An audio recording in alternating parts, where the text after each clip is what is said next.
33% of the cancers, oral cancers जो विश्व भर में होते हैं, वो इंडिया से ही कंट्रीब्यूशन जाता है। लोग ये सोचते हैं कि अगर हम बाइट से करेंगे बीमारी फैल जाए, तो वो करवाते नहीं हैं। जब ये छाले इन जगहों में बनते हैं, इन जगहों का कन्वर्जन जो है कैंसर में ज़्यादा होता है। कैंसर का जो एज ग्रुप जो पहले एल्डरलीज में था, अब वो गिरता हुआ यंगस्टर्स में आ गया है। जो लोग सभी चीज़ों का सेवन करते हैं, तो उनका जो कैंसर, शरीर में कैंसर बनने की प्रतिक्रिया कई गुना बढ़ जाता है। देखिए, कैंसर कभी भी 100% क्योरेबल नहीं है। नमस्कार, मैं हूं मनोज टिबड़ेवाला आकाश और आप देख रहे हैं डायनामाइट न्यूज पर देश का चर्चित पॉडकास्ट द कैंडिड टॉक। आज हम बात करने जा रहे हैं एक ऐसी बीमारी की जिसका नाम सुनते ही डर लगता है, कैंसर।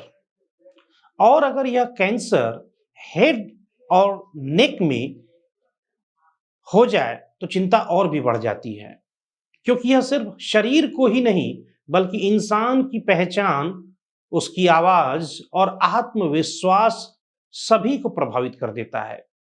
भारत में इस तरह के कैंसर के मामले तेजी से बढ़ रहे हैं और सबसे बड़ी चिंता की बात यह है कि लोग इसके शुरुआती संकेतों को समझ ही नहीं पाते। लेकिन बड़ा सवाल यह है, क्या कैंसर का मतलब आज भी सब कुछ खत्म है, या आज के दौर में इलाज, टेक्नोलॉजी और जागरूकता ने इस सोच को बदला है?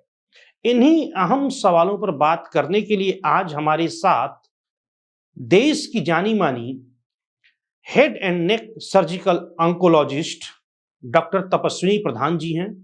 डॉक्टर तपस्विनी प्रधान जी नई दिल्ली के इंद्रप्रस्थ अपोलो हॉस्पिटल की जानी मानी डॉक्टर हैं।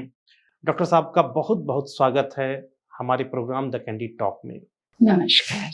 आपसे आसान और सरल भाषा में समझना चाहेंगे, हेड एंड नेक कैंसर होता क्या है? ये एक बहुत ही हेट्रोजेनस ग्रुप ऑफ कैंसर्स होते हैं, जो कि बायोलॉजिकली बहुत तरह तरह के बीमारियों की तरह प्रेजेंट करते हैं। तो इनका जो ओरिजिन होता है हमारे कॉलर बोन के ऊपर के हिस्से में होता है। आप अगर आंख और ब्रेन छोड़ दें तो हेड एंड नेक कैंसर कहीं से भी आ सकता है। जैसे कि ओरल कैंसर सबसे कॉमन है, नाक, साइनसेस या ग्रंथियां जैसे थायराइड ग्लैंड, सलाइवरी ग्लैंड, या खाने की नली से या सांस के रास्ते से, कान से। तो ये तरह तरह के कैंसर्स हैं और जो भी साइड से ये ओरिजिन करते हैं, आप देखेंगे सबका बिहेवियर अलग अलग रहता है। क्या यह सच है कि भारत में इस तरह के कैंसर के मामले तेजी से बढ़ रहे हैं? बिल्कुल सही है। In fact head and neck cancer जो है हमारा सबसे कॉमन कैंसर है मेल्स में, और फीमेल्स में, महिलाओं में ये चौथे स्थान पे आता है। और क्या वाकई भारत ओरल कैंसर का हब भी बनता जा रहा है? ये बात बिल्कुल सच है कि हम लोग ग्लोबल कैपिटल हैं ओरल कैंसर्स के। In fact 33% of the cancers, oral cancers जो विश्व भर में होते हैं, वो इंडिया से ही कंट्रीब्यूशन जाता है।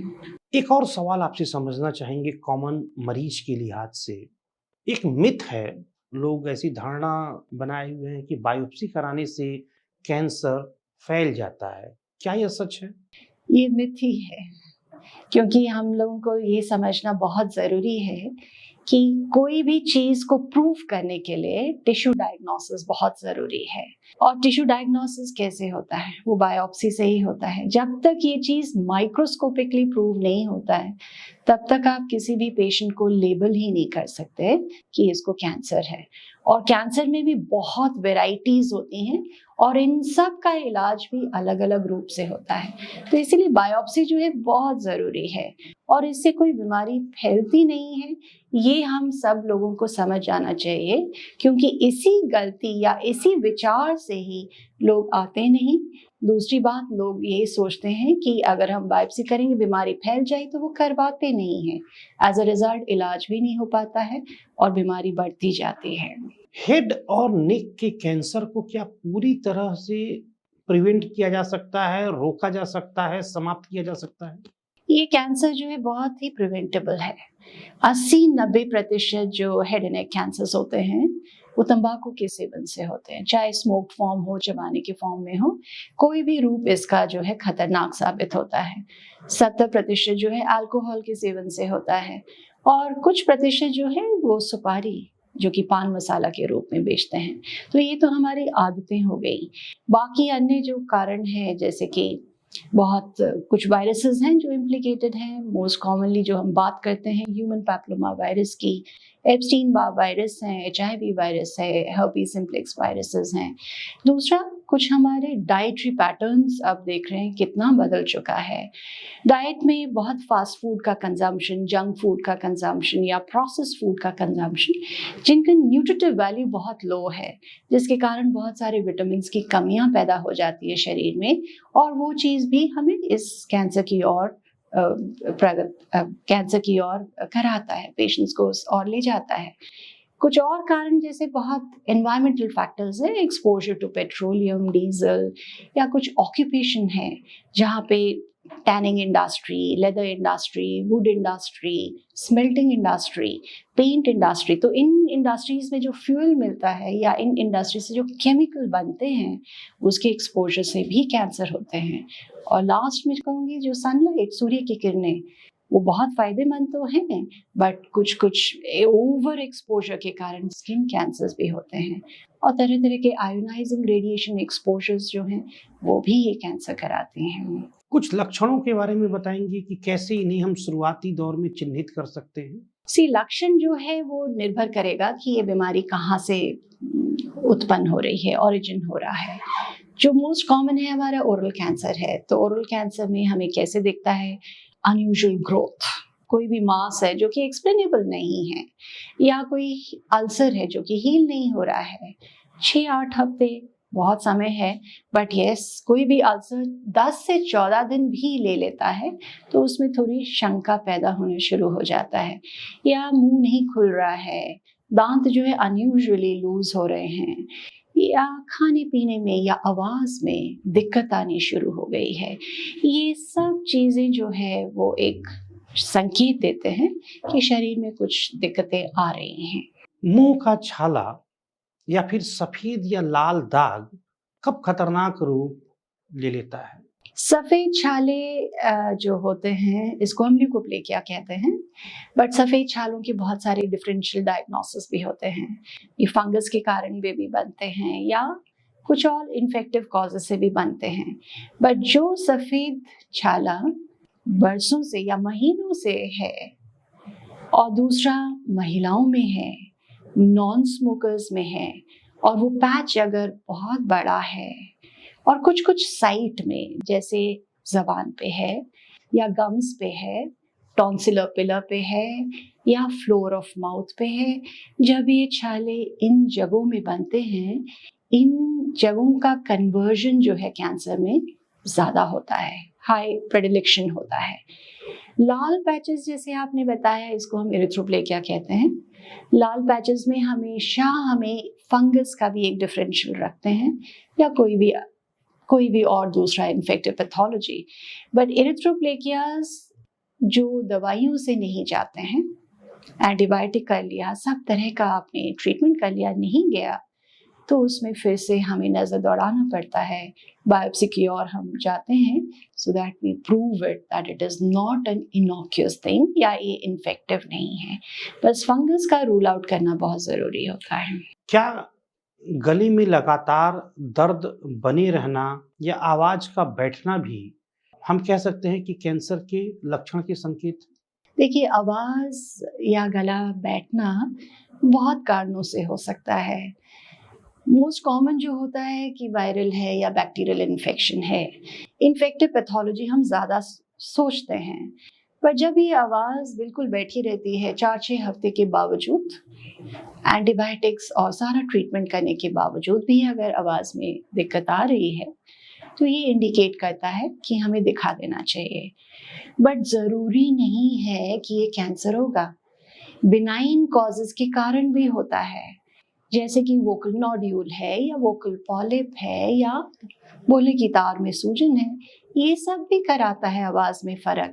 तो मैं इन दर्शकों को कहना चाहूंगी कि हर एक चीज जो है हमें कैंसर की ओर हमेशा सोचना नहीं चाहिए, क्योंकि ये डर लोगों में इतना बैठ जाता है कि वो दिखाने भी नहीं आते हैं।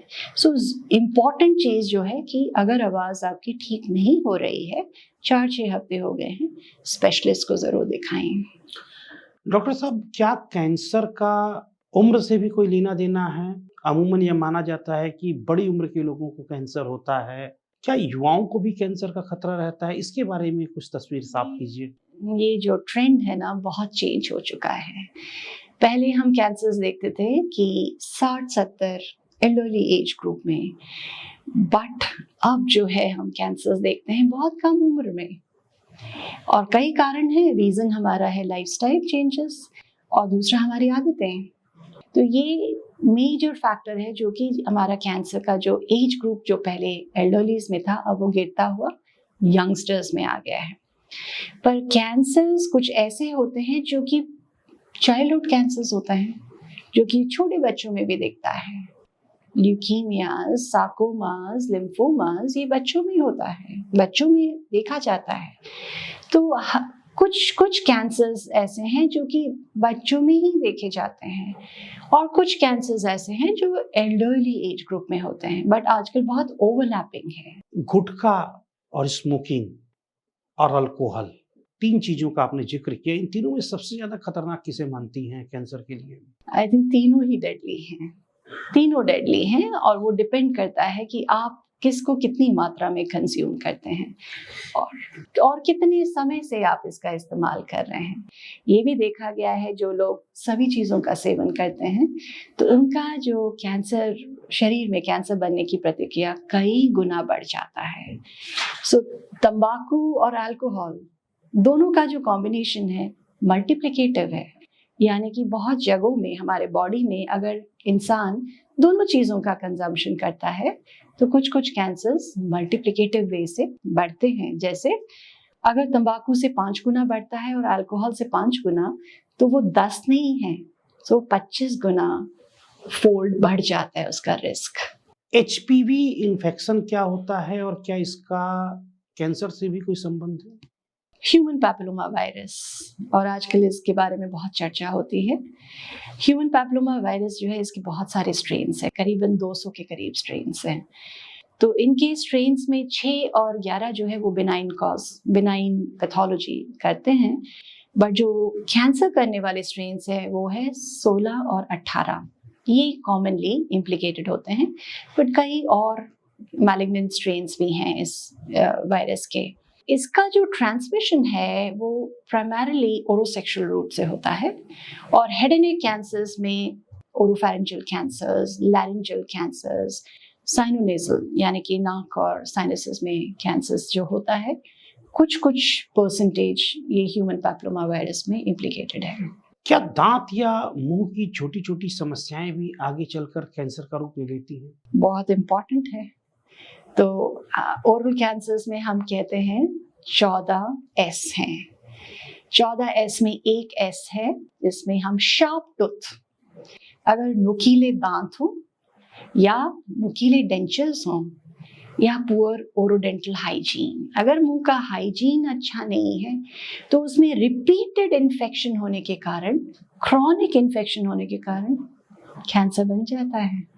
तो ये जानना जरूरी है, anything which is chronic, body को बार बार उसका स्टिमुलस मिलता है तो धीरे धीरे सेल्स में प्रभाव चेंज आ जाता है और कैंसर में कभी ना कभी परिवर्तित होता है। डॉक्टर साहब, एक चीज समझना चाहते हैं कि अगर क्या समय से पता चल जाए कि किसी को कैंसर है तो इसको पूरी तरह से समाप्त किया जा सकता है? देखिए, कैंसर कभी भी 100% क्योरेबल नहीं है, बट ये जरूर सच है कि अगर हम कैंसर्स को बहुत शुरुआती स्टेज में पकड़ें तो इसका पेशेंट का जो प्रोग्नोसिस है, यानी कि फ्यूचर अच्छा रहता है। तो मेजरली हम कैंसर्स की जब बात करते हैं तो 5 ईयर ओवरऑल सर्वाइवल या 5 ईयर सर्वाइवल की बात करते हैं, और कुछ कैंसर जो एग्रेसिव होते हैं उसमें हम 2 ईयर सर्वाइवल की बात करते हैं। तो एक बार पेशेंट 5 ईयर्स क्रॉस कर जाता है तो लगता है कि उसकी जिंदगी अच्छी चलेगी। कैंसर के क्या हर केसेस में सर्जरी जरूरी होती है या बिना सर्जरी के भी कैंसर को ठीक किया जा सकता है? अलग अलग कैंसर्स के अलग अलग ट्रीटमेंट पद्धतियां हैं। और head and neck cancers majorly surgical होते हैं। इनके जो कैंसर टाइप्स होते हैं मेजरली इनको हम सर्जिकल रूप से करते हैं। बहुत कम जैसे नाक के पीछे का एरिया नेजोफैरिंग्स या ओरोफैरिंग्स, ये जो एरियाज हैं इनको हम रेडिएशन से या कीमो रेडिएशन से ट्रीट करते हैं। बट आजकल रोबो के आने के बाद इनके भी ट्रीटमेंट का जो शैली है वो भी बदल रहा है। बट मोटे तौर पे हेड एंड नेक कैंसर्स जो होते हैं वो सर्जिकल होते हैं। रोबोटिक सर्जरी होती क्या है और इसके बारे में कुछ हमारे दर्शकों को बताएं। रोबोटिक सर्जरी ये एक टेक्नोलॉजी जो आई है, इसका हमने बहुत जगहों में इस्तेमाल किया है। बेसिकली ये एक मिनिमली इन्वेजिव टेक्निक है और दूसरी बात ये हम सर्जरी इसका प्रयोग उन जगहों में करते हैं जहाँ पे आपका हाथ और आपके इंस्ट्रूमेंट्स नहीं पहुँच पाते हैं। लेकिन क्या यह सुरक्षित है रोबोटिक सर्जरी, यह समझना चाहिए। बिल्कुल, ये एक टूल तो है ज़रूर, but it has to be handled by a professional who is trained in robotics. आप ये मत सोचिए कोई भी सर्जन रोबो को उठा के चला के कर सकते हैं, उसके लिए स्पेशल ट्रेनिंग की ज़रूरत है। और इस्तेमाल अगर हम इसको सही रूप में करें तो हमारी सर्जिकल मॉर्बिडिटी भी कम हो जाती है, पेशेंट का जो रिकवरी टाइम होता है वो भी कम हो जाता है and they are back to their work early. आप तो तरह तरह के मरीजों से मिलती हैं रोजाना। जो कैंसर के मरीज आपके पास आते हैं वो सबसे ज्यादा व्यथित, दुखी, परेशान किस चीज से होते हैं कैंसर के मरीज? अपने शरीर की बीमारी से या उसके चिंता दबाव से यानी मन से? दोनों तरफ से। ये एक ऐसी बीमारी है जो कि आपको हेड टू टो हिला देता है, तो इसीलिए केवल शारीरिक ही नहीं, इंसान को बहुत मानसिक रूप से और फाइनेंशियल रूप से भी बहुत तरह तरह के इनकी प्रॉब्लम्स आती हैं। कई बार आपने ऐसे भी मरीजों को देखा होगा कि उनके चेहरे की बनावट में बदलाव आ जाता है। कितना दुख देने वाला क्षण होता है एक मरीज के लिए। Correct. So head and neck cancers में प्रॉब्लम क्या है कि ये आपकी एक पहचान है और ये एक शरीर का ऐसा हिस्सा है जो कि आप ढक नहीं सकते हैं, तो ये आपकी एक आइडेंटिटी रहती है। और इसमें ऐसे ऑर्गन्स हैं जो आपका बोलने का स्पीच, स्वॉलोइंग, चबाना, ये सारी प्रतिक्रियाएं यहीं पर हैं। और जो भी हम सर्जरी करते हैं कुछ ना कुछ प्रभाव तो आता ही है। बट क्योंकि आजकल बहुत अच्छा रिकंस्ट्रक्टिव हमारे पास टीम होती है, इसके कारण हम सारे जो डिसफिगरमेंट, फंक्शनैलिटी, काफ़ी हद तक ये इसके रिजल्ट्स बेहतर हो चुके हैं। एक और चीज समझना चाहेंगे, हेड और नेक कैंसर के जो पीड़ित लोग हैं वो सबसे बड़ी गलती क्या करते हैं?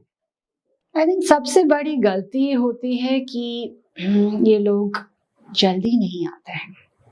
यानी कि ऐसा एरिया है हेड एंड नेक जो कि आप रोज देख सकते हैं, रोजाना देखते हैं, ब्रश करते हैं, फेस वॉश करते हैं, कुल्ला करते हैं, और इसके कुछ ऐसे सिम्टम्स भी हैं जो कि हमें नज़रअंदाज नहीं करना चाहिए, बट पेशेंट्स फिर भी नहीं आना चाहते हैं। और एक मेजर कारण है फियर, एक और भी कारण है वो है इग्नोरेंस, और जिसके कारण पेशेंट्स बहुत लेट आते हैं। उम्मीद बहुत रहती है कि हम 100% क्योर हो जाएंगे, बट सच बात यह है कि अर्ली स्टेज डिजीजेस में ही अच्छा क्योर रेट होता है। जितना एडवांस्ड होगा उतना क्योर रेट गिरेगा। क्या लाइफ स्टाइल को बदलकर कैंसर के खतरे को कम किया जा सकता है? बहुत सच, ये सही बात है, क्योंकि 40 से 50% जो कैंसर्स हैं हमारे लाइफस्टाइल बेस्ड हैं। और लाइफस्टाइल में बहुत इम्पॉर्टेंट चीज़ ये है कि ये केवल खान पान ही नहीं है। खान पान आपका सबसे इम्पॉर्टेंट चीज़ आपकी सोच भी है। तो सोच से हम अपनी बहुत सी जिंदगी में ऐसे उतार चढ़ाव देखते हैं। स्ट्रेस जो हम कहते हैं वो एक्चुअली हमारी मन के विचार हैं, और स्ट्रेस के कारण इतने डिजीजेस होते हैं। So majorly most of our diseases have also become psychosomatic. तो काफ़ी हद तक हम अपनी बीमारियां जो शरीर में पैदा होती हैं अपनी मेंटल स्टेट से भी उसको बहुत हद तक ट्रीट कर सकते हैं। तो लाइफस्टाइल चेंज करना, यानी कि समय पे खाना, right way of eating, right way of living, right way of thinking. ये तीनों चीजें अगर हम करेंगे बहुत सारी बीमारियों से बचे रहेंगे। क्या एक्सरसाइज और इम्यूनिटी बूस्टर जैसी कुछ चीजों से भी कैंसर को कम किया जा सकता है? फिजिकल एक्टिविटी तो बहुत ज़रूरी है। फिजिकल एक्टिविटी से शरीर का जो आपका वजन है वो आपके कंट्रोल में रहना बहुत ज़रूरी है, बिकॉज ओबेसिटी जो है आजकल बहुत रफ्तार से बढ़ रही है। And obesity induced cancers, there are more than 20 different kind of cancers जो कि केवल आपके बॉडी के वजन के साथ संबंध रखते हैं। प्लस फिजिकल एक्टिविटी करने से क्या होता है कि आपके मन में एक खुशी की उमंग लहरें चलती हैं, और उसी खुशी से आप तरह तरह के जो स्ट्रेस हम कहते हैं, it's a great stress booster. मतलब आप अपने स्ट्रेस को रिलीव करने के लिए फिजिकल एक्टिविटी का करेंगे तो आप बहुत खुश रहेंगे।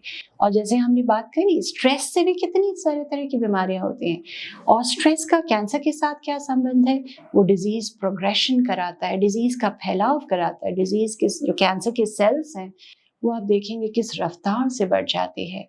तो ये फिजिकल एक्टिविटी से कई हद तक आप इस स्ट्रेस को काबू में रख सकते हैं। डॉक्टर साहब, आपने स्ट्रेस की बात की, मेरे मन में एक सवाल आ रहा है, क्या नींद का भी कैंसर से कोई संबंध है? अगर हम कम सोते हैं, 4 घंटे, 5 घंटे, 6 घंटे ही सोते हैं। स्लीप जो है ना आजकल एक लग्जरी हो गया है।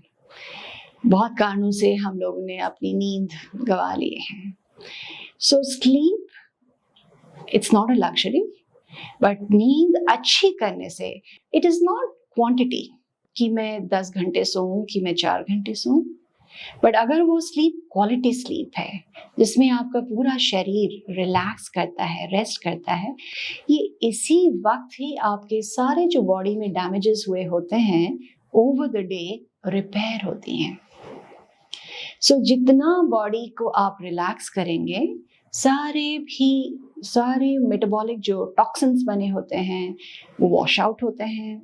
बॉडी में डैमेजिंग जो इफेक्ट्स हुए हैं पूरे दिन के कार्यक्रम से वो रिपेयर होते हैं।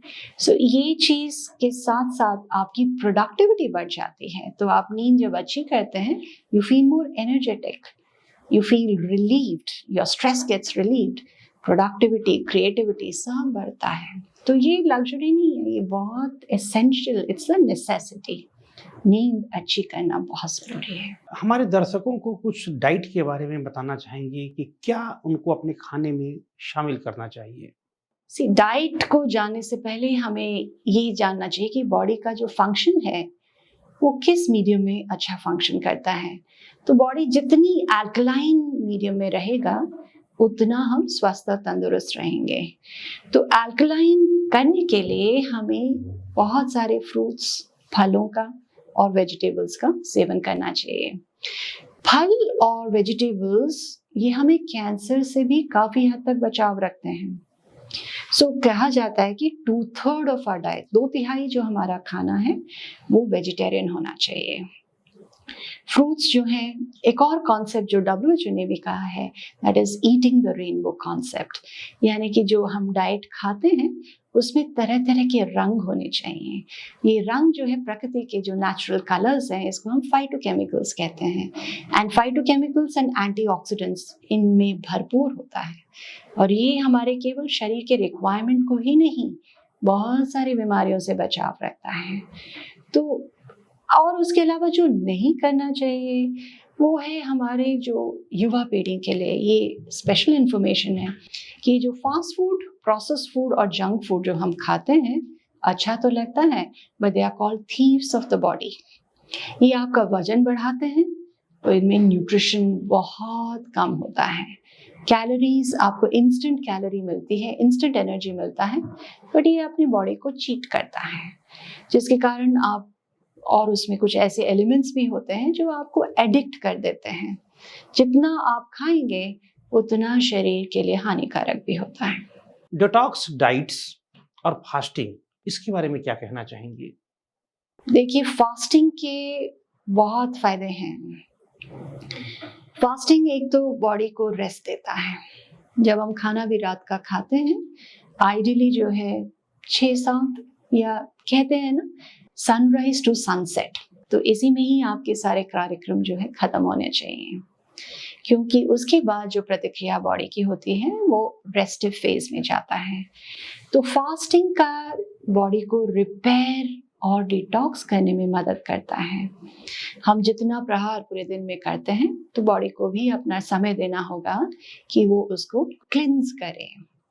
तो जो लोग फास्ट करते हैं उसमें एक और फायदा भी होता है, इसमें आपके मन का कंट्रोल भी आता है। और माइंड, जैसे हम कहते हैं, मन के कंट्रोल से आप कुछ भी कर सकते हैं। Mind can be your friend, can be your enemy. तो मन को अगर हम अपना साथी बनाएं तो उससे हम कई बीमारियों से दूर रह सकते हैं। तो फास्ट करना बहुत जरूरी है। प्रोसेस्ड फूड के बारे में कुछ बताइए और शुगर के बारे में, क्या यह कैंसर के ज्यादा करीब आपको ले जाता है? सी प्रोसेस्ड और फ्रोजन फूड, तो इनमें बहुत प्रिजर्वेटिव्स होते हैं। आप सोचिए, कोई भी खाना आप बनाते हैं उसको आप 2-3 दिन से ज्यादा नहीं रख पाते हैं। तो अगर आपको कोई डाइट मिल रहा है जो कि 6 महीने की शेल्फ लाइफ है, 1-1 साल की शेल्फ लाइफ है, तो आप समझ जाइए इसमें कुछ केमिकल्स होंगे जिसके कारण ये इतना लंबा समय आपको देता है। तो ये केमिकल्स जो है हानिकारक होते हैं। तो कहते हैं ना, जो फूड टिन से आता है या कैन से आता है ये आपके सेहत के लिए ठीक नहीं होता है। परिवार और दोस्तों का सपोर्ट तो इस बीमारी में मैं मानता हूं कि काफी आपको मानसिक तौर पे सपोर्ट प्रदान करता है। लेकिन कुछ ऐसे भी मरीज होंगे जिनको परिवार से या दोस्तों से सपोर्ट नहीं मिल पाता, उनके लिए कुछ बताएं कि उन्हें कैसे अपने आप को संभालना चाहिए। से सपोर्ट और कैंसर में जो फैमिली का जो रोल है बहुत इम्पोर्टेंट होता है, क्योंकि ये बीमारी ऐसे है कि आपको इमोशनली बहुत पुल डाउन कर देती है। पर जिनका कोई साथी नहीं है पर ये बीमारी से पीड़ित हैं, उनके लिए कुछ अच्छे समाचार भी ये है कि सपोर्ट ग्रुप्स होते हैं, कैंसर सपोर्ट ग्रुप्स होते हैं, जहाँ पे तरह तरह के मरीज होते हैं जो कि ऑलरेडी इस सफ़र से गुजर चुके हैं और विक्टोरियस हैं, जिन्होंने इस बीमारी में जीत भी पाया है। तो जब हम इन पेशेंट्स को उन लोगों के साथ इंटरेक्शन कराते हैं, they feel quite happy and also they feel very positive that they can also fight this disease. बाकी सपोर्ट में इमोशनल, फिजिकल, फाइनेंशियल सपोर्ट, ये इनको कांस्टेंट और बराबर चाहिए होता है। ये बीमारी केवल इलाज के साथ खत्म नहीं होती है, उसके साथ साथ जब हम सर्विलेंस पे रखते हैं पेशेंट को, बीमारी कभी भी वापस आ सकती है। Recurrence, residual, failures, second primary, ये सब तो आम चीज़ें हैं जो कैंसर पेशेंट्स में देखी जाती हैं। तो इलाज लंबा है, फॉलोअप भी पेशेंट का लंबा होता है। तो इनको आपस जो फैमिली का केयर है वो बहुत ज़रूरी होता है। जो नहीं जिनको मिलता है, तो we see that they are not able to fight the disease और they lose the battle and emotionally depression में चले जाते हैं, लोनलीनेस में चले जाते हैं, बहुत सी चीज़ें मानसिक रूप से बहुत तनाव में रहते हैं। एक और चीज समझना चाहते हैं, कैंसर और ब्लड कैंसर, इन दोनों में क्या अंतर है? ब्लड कैंसर एक तरह का कैंसर है जो कि ब्लड के सेल्स को इम्पैक्ट करता है, वाइट सेल्स को, रेड सेल्स को। तो ये जो सेल्स हैं वो हमारे शरीर में, मैरो में प्रोड्यूस होते हैं और इनके बहुत टाइप्स हैं, एक्यूट ल्यूकीमिया, क्रॉनिक ल्यूकीमिया, तरह तरह के ब्लड कैंसर्स हैं और डिफरेंट एज ग्रुप में देखे जाते हैं और इनका इलाज जो है प्रेडोमिनेंटली कीमोथेरेपी से किया जाता है। आखिरी सवाल, अगर हमारे किसी दर्शक को एक लाइन में हेल्दी लाइफ फार्मूला आप बताना चाहें तो क्या होगा? I would say eat well, live happily, and the other is अपनी सोच को जितना हम शुद्ध बनाएं, pure thoughts, let's be happy, joyful, pure. ये मन की जो सोच है, अगर हम जितना उसको पॉजिटिव रखेंगे बहुत अच्छा रहेगा। ये केवल कैंसर ही नहीं, बहुत तरह तरह की बीमारियों से आपको बचाव रखेगा। बहुत बहुत धन्यवाद डॉक्टर तपस्विनी प्रधान इस शानदार बातचीत के लिए। तो ये थी डॉक्टर तपस्विनी प्रधान, इस महत्वपूर्ण और जागरूकता से भरपूर बातचीत के लिए हम इनके आभारी हैं। आज की चर्चा से एक बात बिल्कुल साफ है, हेड एंड नेक कैंसर सिर्फ एक बीमारी नहीं है, बल्कि एक ऐसी चुनौती है जो इंसान के शरीर के साथ साथ उसकी पहचान, आत्मविश्वास और मानसिक स्थिति को भी प्रभावित करती है। लेकिन सबसे जरूरी बात डरना नहीं है, जागरूक होना है, क्योंकि सही समय पर पहचान और सही इलाज से इस लड़ाई को जीता जा सकता है। अगर आपको हमारा यह पॉडकास्ट पसंद आया हो तो इसे जरूर लाइक और शेयर करें और डायनामाइट न्यूज़ को सब्सक्राइब करना न भूलें।